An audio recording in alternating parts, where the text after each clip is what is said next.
दोस्तों, मानव शरीर 5 तत्वों से मिलकर बना है। पृथ्वी, जल, आकाश, अग्नि और वायु। ये बात हम सभी बचपन से सुनते और पढ़ते आ रहे हैं। वहीं घर के बड़े बुजुर्गों के मुख से शरीर के प्राण जैसी बातें अक्सर सुनने में आती हैं। लेकिन कभी आपने सोचा है कि आखिर क्या होते हैं ये प्राण और शरीर में कितने प्राण होते हैं?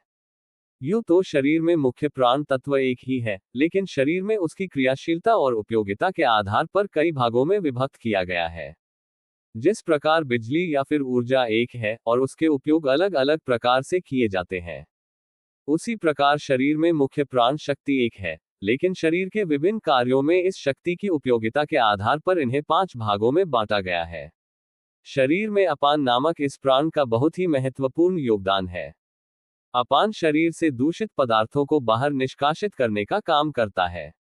इस प्राण की क्रियाशीलता की वजह से ही शरीर से मलमूत्र, कफ, रज, वीर्य आदि का विसर्जन संपन्न होता है। और प्रसव क्रिया भी इसी प्राण के माध्यम से ही पूरी होती है।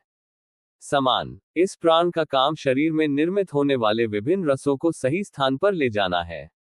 यह पाचक रस समेत सभी आवश्यक तरल पदार्थों को सही स्थान पर ले जाने और वितरित करने का काम करते हैं। समान प्राण के द्वारा ही शरीर की ऊर्जा और सक्रियता ज्वलंत रखी जाती है। प्राण का काम शरीर के लिए साफ, स्वच्छ वायु को श्वास के रूप में खींचना है और शरीर में बल को संचारित करता है। यानी कि प्राण से ही शरीर करे असलियत में प्राण मिलते हैं।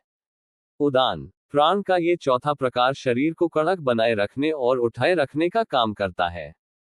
यानी यह आपको खड़े रहने की शक्ति प्रदान करता है। यही प्राण आपको गिरने नहीं देता है।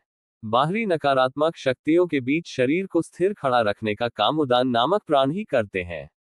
व्यान, ये 5वें प्रकार का प्राण आपके शरीर में रक्त संचार, श्वास, ज्ञान तंतु को बनाए रखने का काम करता है। प्राण के इसी प्रकार की वजह से आपका दिमाग संचालित होता है। यानी कि इसको इस प्रकार से समझा जा सकता है, जीवन से जुड़े अहम फैसले आपको ज्ञान ही देता है।